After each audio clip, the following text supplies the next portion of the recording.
Hi friends, నేను మీ Ahmed Sharif, educational mentor, student life coach and career counsellor. This video is brought you by it's my masters redefining careers. మనం ఇవాళ చూడబోతున్న topic ఏంటంటే, జనరల్గా students అందరూ ఒక అడ్మిషన్ కోసం చాలామందిని అప్రోచ్ అవుతారు. వాళ్ళు కన్సల్టెంట్ అవ్వచ్చు, ఎడ్యుకేషనల్ మెంటర్ అవ్వచ్చు, వేరేదైనా కావచ్చు. ఒక్కొక్క కంపెనీ ఒక్కొక్కలా చేస్తుంది. జనరల్గా మార్కెట్లో జరుగుతున్న డిఫరెంట్ క్రైటీరియా ఫర్ అడ్మిషన్ని డిస్కస్ చేద్దాం. కొందరు అసలు జర్మన్ అడ్మిషన్ గురించి మీకు ఎలా చేస్తుంది అని తెలుసుకుంటే దీని ప్రకారం మీకు ఒక అవగాహన వస్తుంది. జర్మనీలో మీరు అడ్మిషన్స్ వేయాలి అంటే ఒక్కొక్క యూనివర్సిటీ ఒక్కొక్క టైప్ ఆఫ్ క్రైటీరియా పెడుతుంది. దానిలో యూని అసిస్ట్ అని ఒక బాడీని నామినేట్ చేసింది.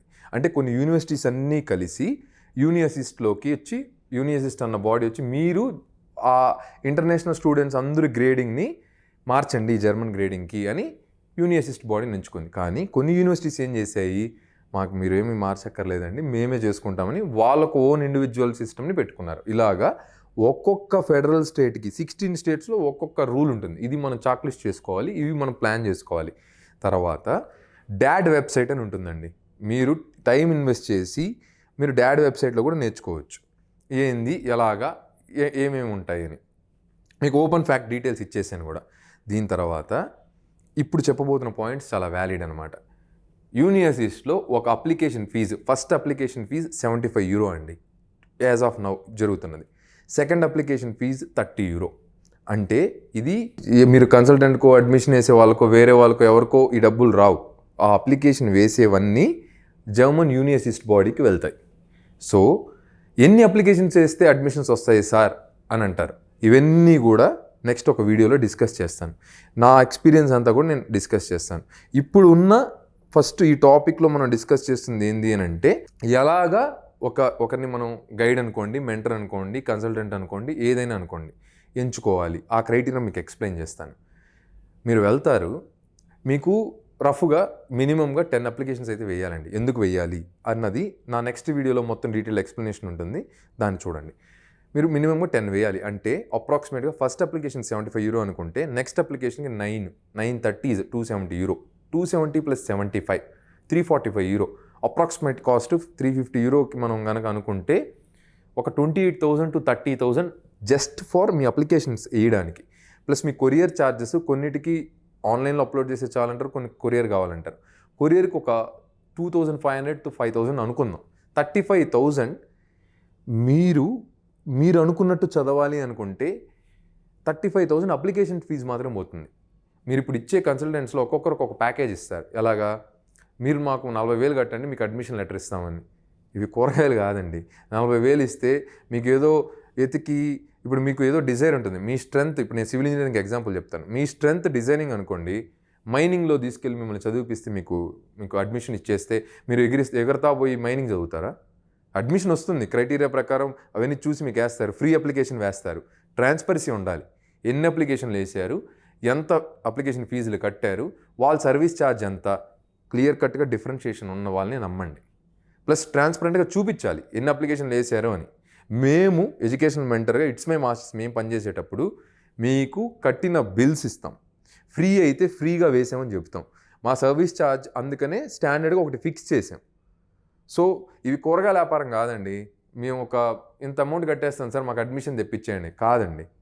ఎందుకు, మీరు ఒక అమౌంట్ కట్టేస్తే, నేను ఇందాకే ఎగ్జాంపుల్ చెప్పా, మీ స్ట్రెంత్ సివిల్ ఇంజనీర్గా డిజైనింగ్లో ఉంటే మైనింగ్కి పంపించి, లేదా ఎన్విరాన్మెంట్కి పంపించి, లేదంటే ఏ యూనివర్సిటీలో అయితే తక్కువగా స్టూడెంట్స్ ఉంటారో తక్కువ కోర్స్కి వేసి ఈజీగా దాని అడ్మిషన్ తెప్పించేసి మీ కెరియర్ నాశనం అయిపోతుంది. సో మనీ ఓరియంటేషన్ సేవింగ్లో ఎకనామిక్గా ఉన్నారు అని చెప్పి ఎవరినంటే వాళ్ళని లాప్ చేసుకోవద్దు. మీకు మీ కెరియర్ని మానిటర్ చేసి, మెంటర్ చేసి, మీకు ఎంపవర్ చేసి, మిమ్మల్ని ఎడ్యుకేట్ చేసి, మీ కెరియర్ని అప్లిఫ్ట్ చేసే వాళ్ళ దగ్గరికి వెళ్ళి మీరు గైడెన్స్ తీసుకోండి. నా దగ్గరే తీసుకోండి, నేను అన్నాను. ఇలా ఎవరు చేసినా వాళ్ళ దగ్గరికి వెళ్ళి తీసుకోండి. ఫేక్గా కన్సల్టెంట్స్ అందరూ ఫ్రాడ్, లేకపోతే మెంటర్స్ అందరూ ఫ్రాడ్, ఇంకొకరు ఫ్రాడ్ అన్నది మీరు చూస్ చేసుకుంటున్నారు. సో మీ డెసిషన్స్ అన్నవి క్లెవర్గా ఉండాలి. మిమ్మల్ని ఎవరు వెళ్ళి డబ్బులు కట్టమన్నారు వాళ్ళ దగ్గర? మీరు ఒక రీసెర్చ్ చేసి టర్మ్స్ అండ్ కండిషన్స్ తీసుకోండి. ఒక కంపెనీ ఎలా వర్క్ చేస్తుంది, వాళ్ళు ఏమేమి క్రైటీరియా ఇస్తారు, ఎంత ఫీజుకి ఏమేమి ఇస్తున్నారు, question them, ask them, you have that right. అవి తెలుసుకున్న తర్వాత అప్పుడు మీరు చూస్ చేసుకోవాలి. నేను మీకు ఇందాకే చెప్పాను, నేను 2 years proper monitoring and mentoring చేస్తాను. మీకు చెప్పాను అంటే ఫర్ ఎగ్జాంపుల్ నేను గైడెన్స్ 2 years సపోర్ట్ ఇస్తానంటే, అన్న నేను ఇప్పుడు అక్కడికి వెళ్ళిన తర్వాత నాకు కందిపప్పు ఎక్కడ దొరుకుతుంది, మినపప్పు ఎక్కడ దొరుకుతుంది అంటే ఇలాంటి సిలీ క్వశ్చన్స్ నేను ఆన్సర్ చేయను. మీకు నా ప్రీవియస్ వీడియో కింద డిస్క్రిప్షన్లో కూడా లింక్ ఇస్తాను, మీకు ఎక్స్ప్లెయిన్ చేస్తున్నాను. ఒక అబ్బాయి కిచెన్లో ఆయిల్ పెట్టి మర్చిపోయాడు, దానివల్ల సెన్సార్ నుంచి రింగ్ అయ్యడం వల్ల €800 ఫైన్ కట్టాడు. ఇలాంటి క్రిటికల్ సమస్యలు తెలియని వాళ్ళకి హై ప్రియారిటీ ఇచ్చి నా స్టూడెంట్స్లో వాళ్ళకి ఆన్సర్ చేసుకుంటూ వస్తాను. సిల్లీ క్వశ్చన్స్కి నేను నిజంగానే ఆన్సర్ చేయను. సో నా మెంటరింగ్ సపోర్ట్ అంటే హై ప్రియారిటీ క్వశ్చన్స్ లైఫ్లో ఎలా వాళ్ళకి అక్కడ ఫేస్ చేస్తున్న వాటిల్లో ఎలాంటి ఉంటుందో నాకు తెలిసినవి నేనే చెబుతాను, తెలియని కనుక్కొని చెబుతాను. ఇట్లాగా మీకు మెంటరింగ్ సపోర్ట్ ఉంటుంది. ప్లస్ చెప్పాను కదా guidance for part time job support, job support. ఇది నా క్లయింట్స్కి ఎక్స్క్లూజివ్గా ఉంటుందండి. అంటే నేను ఒక సర్వీస్ ఛార్జ్ ఫర్ ఎగ్జాంపుల్ ఒక X అమౌంట్ అని అనుకుంటే ఈ బోనస్ 5 times X ఇస్తాను. అది ఏంది అన్నది నా క్లయింట్స్కి నేను ఎక్స్ప్లెయిన్ చేస్తాను. సో కింద ఇచ్చిన సోషల్ లింక్స్ డిస్క్రిప్షన్లో మీరు నన్ను కాంటాక్ట్ అవ్వచ్చు. ఫేస్బుక్ పేజ్ అయినా సరే, ఇన్స్టాగ్రామ్ పేజ్ లింక్తో అయినా సరే మీరు మమ్మల్ని కాంటాక్ట్ అవ్వచ్చు. సో ఇప్పుడు మనం ఈ టైప్స్ ఆఫ్ పీపుల్లో for example service fee, application ఫీజులు మీకు నాలెడ్జ్ లేకుండా మీరు వెళ్ళి సార్ 40,000 ఇస్తున్నారు అడ్మిషన్ లెటర్ తెచ్చుకుంటున్నానంటే, మీకు ముందే చెప్పాను మినిమం మీరు అనుకున్నట్టు చదవాలి అంటే అది మీ చేతిలో లేదు. వరల్డ్లో ఉన్న అన్ని స్టూడెంట్స్ అప్లై చేసే వాళ్ళ రెజ్యూమ్ పైన డిపెండ్ అయి ఉంది, కాంపిటీషన్ మీద డిపెండ్ అయి ఉంది, మీ యొక్క ప్రొఫైల్ స్ట్రెంత్ మీద డిపెండ్ అయి ఉంది, ఆ application deadline on time వేసేదాని మీద డిపెండ్ అయి ఉంది. మల్టిపుల్ ఫ్యాక్టర్స్ విత్ యూనిక్నెస్ వాళ్ళకి అప్లికేషన్ వచ్చే ఆస్కారం, అంటే వాళ్ళకి అప్లికేషన్ సెలెక్ట్ అయ్యే ఆస్కారం ఎక్కువ. ఇంత క్రైటీరియా ఉండేటప్పుడు ఎవరో ఒక ఎక్స్ అమౌంట్కి చేశారు, లేదంటే ఇన్ని ఇయర్స్గా చేస్తున్నారు, వాళ్ళు అడ్మిషన్లు తెప్పించారు, నేను అడ్మిషన్లు తెప్పించాను, ఇంకొకరు తెప్పిస్తారు. నాది మేము ఒక ప్రొసీజర్ గైడ్లైన్స్లో ట్రాన్స్పరెన్సీతో చేస్తున్నాం, అంతేగాని మేము దేవుళ్ళం కాదు. ఎవరైనా చేయగలరు.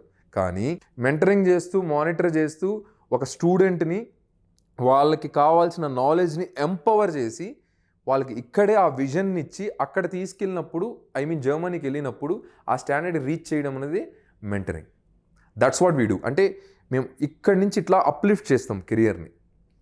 సో మీకు ఇప్పుడు అర్థం అవ్వాల్సింది ఏంటంటే ఎలాంటి వాళ్ళని ఎలా సెలెక్ట్ చేసుకోవాలని క్లియర్ డీటెయిల్డ్గా ఈ వీడియోలో నేను మీకు ఎక్స్ప్లెయిన్ చేశాను. Question them with terms and conditions, ఎన్ని అప్లికేషన్స్ వేస్తున్నారని ట్రాన్స్పరెంట్గా అడగండి. ఫీజు రిసిప్ట్స్, బిల్స్ కూడా అడిగే హక్కు మీకు ఉంది. ఇది కాకుండా సర్వీస్ ఫీజు ఎంత ఛార్జ్ చేస్తున్నారో ఓపెన్గా అడగండి. పోయి కూరగాయల్లాగా ఏదో ఇస్తే 2 kgs 3 kgs తీసుకుని, ఇది మీ కెరియర్. మీ కెరియర్లో అసలు ఏ బేసిస్లో అడ్మిషన్స్ వేస్తున్నారు మీకు? నేను సివిల్ ఇంజనీర్ అయితే, నీ ప్యాషన్ స్ట్రక్చరల్ ఇంజనీరింగ్ అయితే నిన్ను తీసుకెళ్ళి ఎన్విరాన్మెంట్ ఇంజనీరింగో, మైనింగ్ ఇంజనీరింగో, ఇరిగేషన్ ఇంజనీరింగో చేపిస్తే నీ లైఫ్లో నువ్వు ఎట్లా సెటిల్ అవుతావు? నీ ప్యాషన్కి నీకు సాటిస్ఫాక్షన్ లేదు. జాబ్ ఆపర్చునిటీస్ ఎలా ఉంటాయో నీకు తెలియదు. ప్రతి ఒక్కరు జాబ్ ఆపర్చునిటీస్ ఈ కోర్స్కి ఎలా ఉంటుంది, ఆ కోర్స్కి ఎలా ఉంటుంది, ఏం తీసుకుంటే సెటిల్ అవుతూ ఉంటారు. అది కూడా నేను ఇంకో వీడియోలో ఎక్స్ప్లెయిన్ చేస్తాను. సో ఇప్పుడు ఈ టాపిక్ని కంక్లూడ్ చేస్తున్నప్పుడు నాకు చెప్పిన పాయింట్స్ అన్ని గుర్తుపెట్టుకోండి. మీరు ఒక మెంటర్ ఎవరైనా సరే ఒక ఎడ్యుకేషనల్ మెంటర్ని సెలెక్ట్ చేసుకోండి. మిమ్మల్ని మానిటర్ చేసే లాంటి వాళ్ళని మీరు సెలెక్ట్ చేసుకోండి. మీ కెరియర్ని అప్లిఫ్ట్ చేయాలి. మీరు బ్యాచిలర్స్లో ఉన్నప్పుడే మీకు ఆ స్టాండర్డ్ని రీచ్ చేసేటట్టు ఎవరున్నా వాళ్ళ దగ్గర మీరు సపోర్ట్ తీసుకోండి. ప్లస్ ఎంతసేపు నాకు ఒక పాస్ట్ 4.5 year ఎక్స్పీరియన్స్లో 2015 నుంచి అప్రాక్సిమేట్గా 4.5 year అనుకుంటే సార్ మీరు మాకు ఫ్రీగా సపోర్ట్ చేస్తారా, మీ ఫ్రీ టైంలో సపోర్ట్ చేస్తారా? I'm running a professional company అండి, నాకు చాలా కాల్స్ మెసేజెస్ ఫ్రీగా చేయండి అని అంటే నా క్లయింట్స్ ప్రియారిటీ అన్నీ అయిన తర్వాతే నేను నెక్స్ట్ వాళ్ళకి ఎవరికైనా ఆన్సర్ ఇస్తాను. అది కాకుండా ఈ వీడియోస్ అన్నీ ట్రాన్స్పరెంట్గా ఇస్తున్నప్పుడే నా మేజర్ మోటో ఏంది అని అంటే you can explore by your self. మీకు మనీ స్పెండ్ చేసి ఇట్లా ఒక ప్రొఫెషనల్ గైడెన్స్ తీసుకోకూడదు అని మీరు అనుకున్నప్పుడు నా వీడియోస్ అన్నీ మీరు ఫాలో అయ్యి మీరే ఎక్స్ప్లోర్ అయ్యి డిఫరెంట్ గ్రూప్స్ ఎగ్జిస్టింగ్స్ ఉన్న వాటిలో పోయి మీరు నేర్చుకొని మీరు ఫాలో అవ్వండి. That's well and good. మీరు నన్ను అప్రోచ్ అవుతున్నారు అని అంటే ఒక సర్టెన్ ఎక్స్టెంట్ వరకే నేను నా వీడియో లింక్స్నే షేర్ చేస్తాను. నెక్స్ట్ ఇన్ఫర్మేషన్ చేయగలిగేది బికాస్ టైం బౌండెడ్ టాస్క్స్ ఉంటాయి. నా క్లయింట్స్కి హై ప్రియారిటీ ఉంటుంది. సో ఇప్పుడు మనం డిస్కస్ చేసిన టాపిక్ మొత్తాన్ని కంక్లూజన్ సింగిల్ పాయింట్లో ఏంటంటే who uplifts your career with transparency and mentors you, monitors you. Choose such people. Hope this video helps you. మీకు కనుక ఇది నచ్చినట్టయితే లైక్ చేయండి, షేర్ చేయండి, సబ్స్క్రైబ్ చేసుకోండి మా ఛానల్కి. This is Amar sharing signing off. Bye bye.